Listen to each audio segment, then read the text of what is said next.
Kumusta mga manonood? Muli na namang bubuksan ang pahina ng tala-arawan na naglalaman ng paksang Ang Biyaya. Madalas sa buhay, maraming mga pangyayaring hindi natin inaakala. Marahil dahil sa kakaibang pananaw ng ibang tao sa buhay ng iba. Subalit aabot din pala sa puntong bubulagin ka na ng katotohanan dahil lang sa maling akala.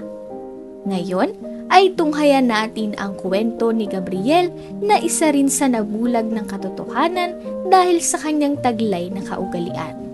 Ang buhay na kinahaharap ni Gabriel sa buhay high school pa lamang ay pagsubok kung titingnan ng iba. Lumaki kasi si Gabriel sa isang wasak na pamilya. Tanging ang kanyang ina lamang ang bumuhay sa kanya dahil na rin sa kapabayaan ng tatay nito. Babaero kasi ang tatay nito at mas piniling sumama na lang sa ibang babae nito at iwan na silang dalawa ng kanyang ina. Ngunit para sa kanya, hindi niya nakikitang kawalan ang taong iyon sa kanyang buhay dahil para sa kanya, sapat na ang kanyang ina. Ma, pangako hindi kita papabayaan. Pinabayaan ka mo ni tatay pero ako ma, hindi. Narito lang palagi si Gabgab mo para bantayan, alagaan at mahalin ka. Gaya po ng ginagawa niyo sa akin. Matamis na sabi ni Gabriel sa kanyang ina nang sila'y naghahapunan.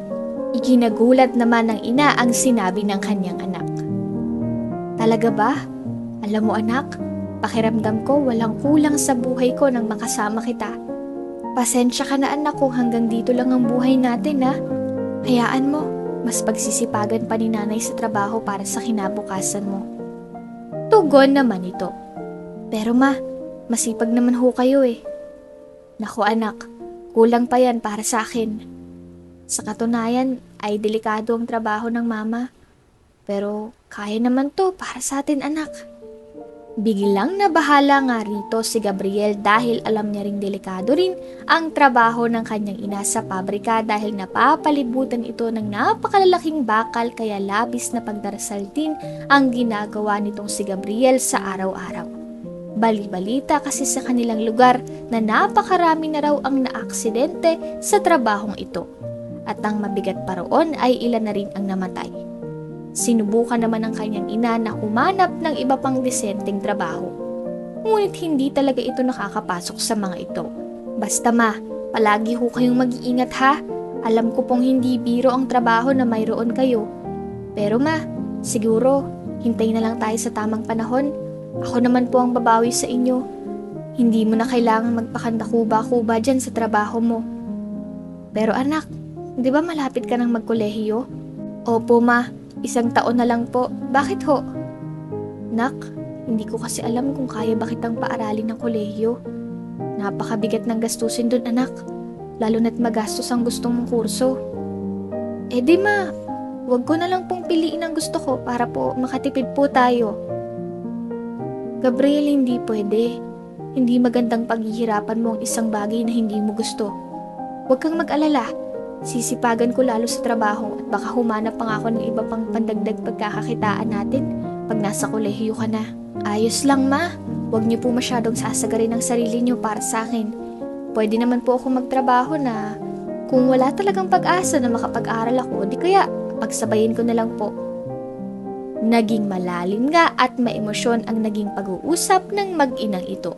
Sa katunayan ay alam na rin ni Gabriel na hindi nila kakayanin kung mag-aaral pa siya kaya hanggat maaga ay inilalagay na niya sa kanyang isipan kung paano siya kaagad kikita ng pera. Tumatanda na rin kasi ang kanyang nanay at wala naman silang kamag-anak na pwedeng asahan dahil may kakaibang ugali rin ang iba rito. Paminsan-minsan sa eskwelahan ay iba't ibang paninda na lang ang dinadala nitong si Gabriel. Para lang makadagdag na sa kanyang babaunin at ibang gastusin sa kanilang bahay. Hindi na rin bago sa kanya ang makatanggap ng ilan-ilang panunokso galing sa mga kaklase nito. Hala, ayun na naman, gagawin na naman sari-sari store ang classroom natin. Kaya nga, ano ba yan si Gabriel? Hindi ba yan nababaunan ng mga magulang yan? Bulong-bulungan na naririnig na Gabriel sa paligid nang siya'y papasok ng kanilang classroom. Hindi naman na siguro nararapat kung pag-aaksayahan ko pa ng oras na ipaliwanag ang sarili ko sa mga taong to. Unang-una, hindi naman nila ako matutulungan sa pangpinansyal at wala naman silang ambag sa buhay ko. Salitang isinaisip na lamang ni Gabriel para makaiwas na lamang sa gulo. At tinuloy-tuloy na lang ang kanyang ginagawa. Kalaunan ay natapos na nga ni Gabriel ang high school, na siya rin namang ikinatuwa ng kanyang nanay. Makalipas lang ang ilang araw ng pagtatapos ni Gabriel ay dito na nga dumating ang isang dagok ng kanilang buhay. Biglaan kasing tumawag sa kanya ang supervisor ng pinagtatrabahuhan ng nanay nito. "Hi, ito ba si Gabriel? Supervisor ako ng mama mo sa kumpanya." Ito pa lang ang sinasabi sa kabilang linya, ngunit hindi na maipaliwanag ang kabang nararamdaman ni Gabriel. Opo, hello po, bakit po?" Tanong ni Gabriel. Iho, huwag ka sanang mabibigla. Ang nanay mo kasi, nasa ospital ngayon. Kritikal ang kalagayan niya dahil nabagsakan siya ng malalaking bakal sa trabaho kanina." Pagkarinig na pagkarinig pa lamang nito ni Gabriel ay tila ba parang binagsakan ng katawan niya. Wala nang ano-ano mang salita ay gumayak na kaagad ito para puntahan ng nanay niya. Napatay niya na nga rin ang linya ng pag-uusap nila at nakalimutan pa nitong itanong kung saang ospital at anong room number ang pinaroroonan ng kanyang nanay. Kaya itinext niya na lamang ang nagpakilalang supervisor at agad na rin siyang umalis. Halos nagtatakbo si Gabriel papunta sa ospital na iyon habang pumapatak na halos ang balding luha. Wala siyang pakialam kung pagtawanan man siya ng mga taong nakakasalubong niya, basta ang mahalaga ay makarating na agad siya. Pagkarating na nga sa kwarto ng nanay niya ay para bang nanlambot na lang si Gabriel sa naabutan niya rito. "Ma, anong nangyari?" Paulit-ulit na sambit ni Gabriel kahit na hindi siya sinasagot nito. Kaya ang ginawa na lamang ni Gabriel ay ipagdasal ito hanggang sa magising. Nak. Nang hihinang sambit ng kanyang ina habang hirap na hirap pa. "Ma, mabuti at nagising ka. Ano pong nangyari sa inyo? Magpahinga lang po muna kayo at wag mag-isip ng kung ano-ano, ha?" "Mahabang kwento, anak. Pero saka na lang paggaling ko. Nahihirapan pa si mama." "Ma, sabi ko naman sa'yo mag-iingat ka po eh." "Nak, pasensya na. Hindi ko ata matutupad ang pangako kung makapag-aral ka sa kolehiyo, ha. Sinubukan ko naman eh. Kaso hindi talaga kinaya. Ganito pa ang nangyari." "Ma, wala ka pong dapat ikabahala. Kaya ko pong sarili ko. Mahaba-habang pahinga po ang kailangan nyo. Kaya ako na humunang bahala sa atin, ha. Tinuruan mo akong maging independent sa murang edad. Ano ba naman yung isakripisyo ko rin muna yung kaunting panahon ko para sa ating dalawa." Paliwanag ni Gabriel. Maraming salamat, ha, sa walang sawang pag-unawa mo, anak. Kahit kailan ay hindi ako nakarinig ng pagrereklamo sa'yo. Pangako, paggaling lang ni nanay, babawi ako sa'yo." "Opo, nay, alam ko po yan." Nak, sabi pala ng doktor kakausapin ka niya mamaya, ha. Kaya paglabas mo, hanapin mo na rin ang doktor ko. At umuwi ka na muna para kumuha ng mga gamit sa bahay." "O sige po, nay. Kumain na ho ba kayo? Uuwi rin po muna ako ngayon para makapagdala man lang po ko ng makakain natin dito." Pagkalabas ni Gabriel ay hinanap na nga niya ang doktor ng kanyang ina para kausapin. Ngunit sakto namang may papalapit na nga rin sa kanyang doktor at sa tingin niya ay ito na nga yun. "Iho, ikaw ba ang sinasabing anak ng pasyente?" "Opo, Dok. Ako nga po. Kumusta po ang nanay ko?" Mahaba-habang gamutan pa ang kailangan gawin sa nanay mo eh. Mabuti na nga lang at hindi naapektuhan ang utak niya. Pero talagang malala rin ang sitwasyon niya. Huwag mo na lang munang sabihin sa nanay mo, Iho, at baka manghina pa siya kakaisip." "Opo. Dok, pwede ko po bang matanong kung magkano po kaya ang aabuti ng pananatili namin dito sa ospital?" "Ay, nako, parang mga nasa kalahating milyon din ata ang magagastos nyo, Iho." "Ay, napakalaki ho pala, Dok, pero sige po, salamat po. Mauuna na po muna ako, balitaan niyo na lang din po ako sa kalagayan ni nanay bukas. Pagkaalis ni Gabriel sa ospital ay agad na rin naman siyang nakauwi. Napaupo pa nga ito dahil sa mga nalaman niya sa ospital. Sobrang sakit para kay Gabriel ang nangyari sa kanyang ina pero kailangan niyang magpakalalaki sa oras na ito. Siya lang ang bukod tanging maaasahan ng kanyang ina kaya muling itinaas ni Gabriel ang kanyang noo.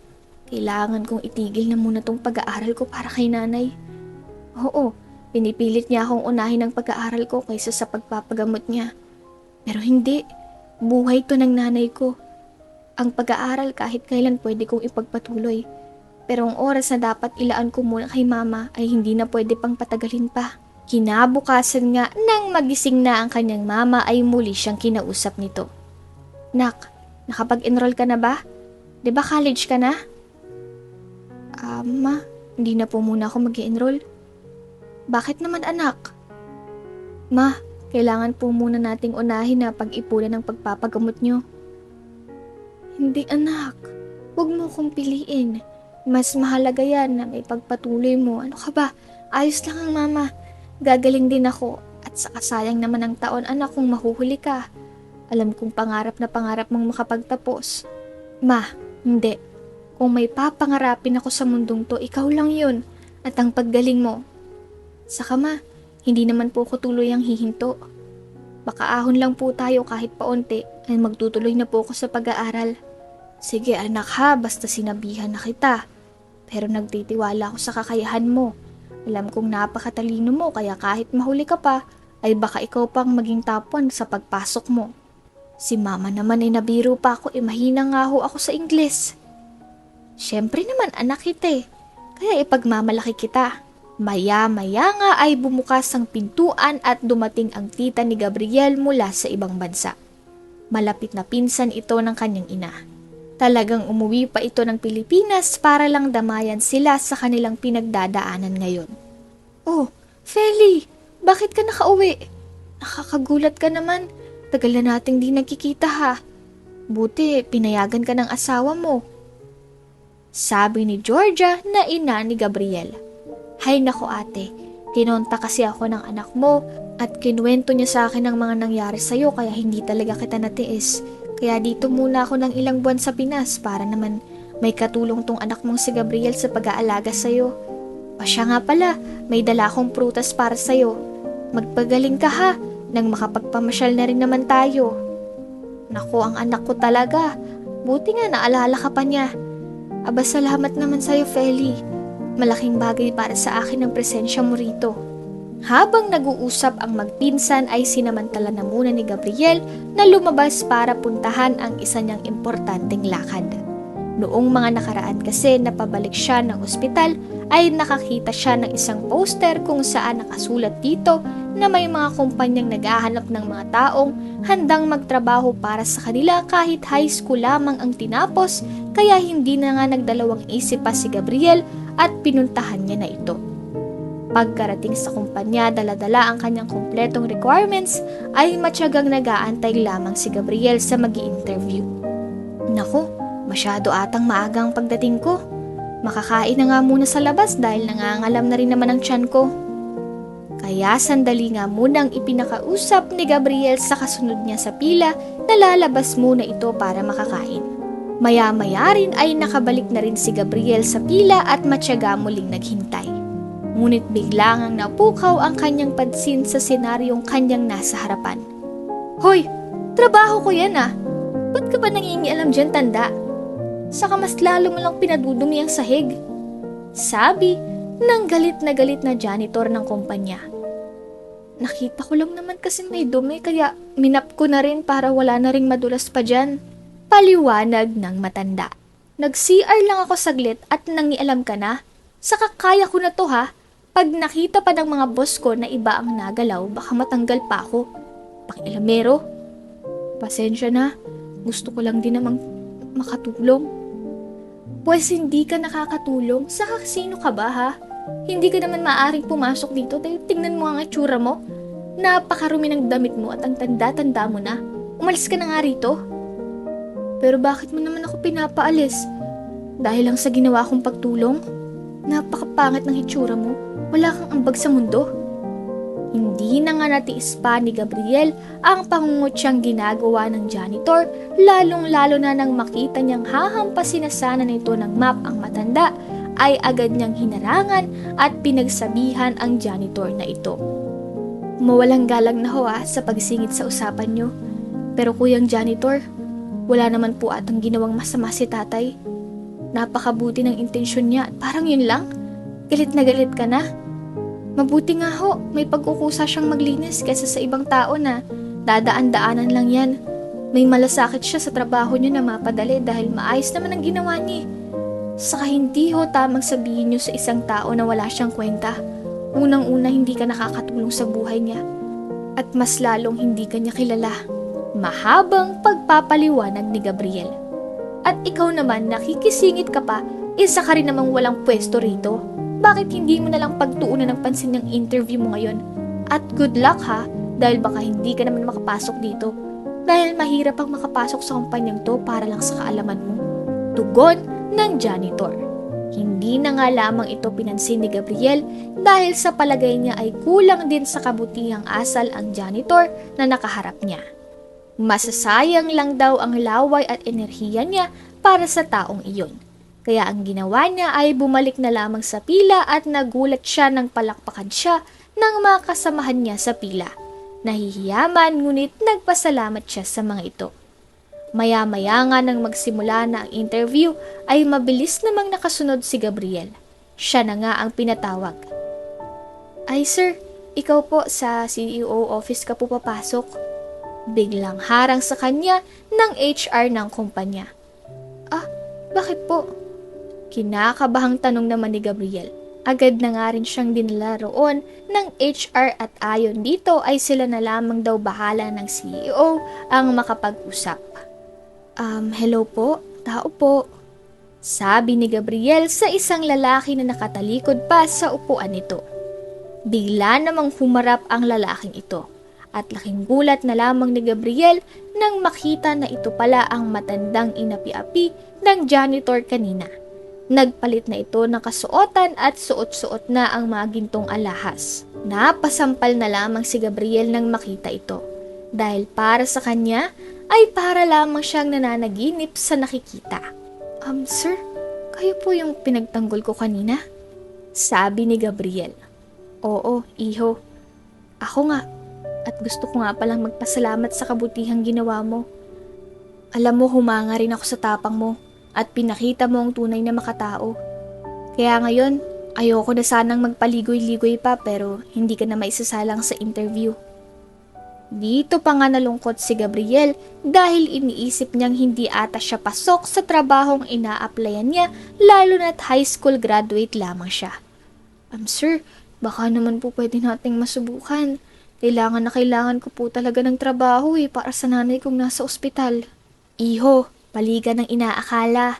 Ang sinasabi kong hindi mo na kailangang dumaan sa interview ay dahil bibigyan na kita ng mas mataas na posisyon sa kumpanyang to. Gusto kitang maging sekretary ko at wala akong paki kung may natapos ka man o wala. Handa akong isabak ka sa mga training. At ano ka mo? Nasa ospital lang nanay mo? Dito na nga ikinuwento ni Gabriel ang kanilang buhay at pati na ang dahilan kung bakit naghahanap siya ng trabaho ngayon kaya naman sa pagkaawa ng CEO na ito ay binigyan niya ng pampinansyal na tulong si Gabriel para maipagpatuloy na ang gamutan ng kanyang ina. Tunay ngang hindi inaasahan ni Gabriel ang lahat ng nangyayari sa kanyang buhay.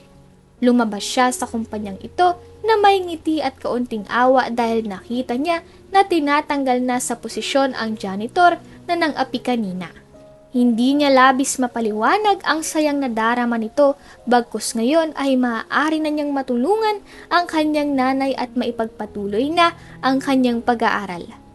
Sa paglipas ng napakaraming taon ay tuluyan na ngang nakapagtapos ito at hindi na nga niya pinagtrabaho pa ang nanay Georgia niya dahil habang nag-aaral pa lamang siya ay malaki-laki na ang kinikita nitong si Gabriel na habang buhay niyang iningiti dahil nalagpasan nga niya ang hamon ng buhay. Dito na nga po nagtatapos ang kwentong naitala sa tala-arawan na naglalaman ng paksang Ang Biyaya.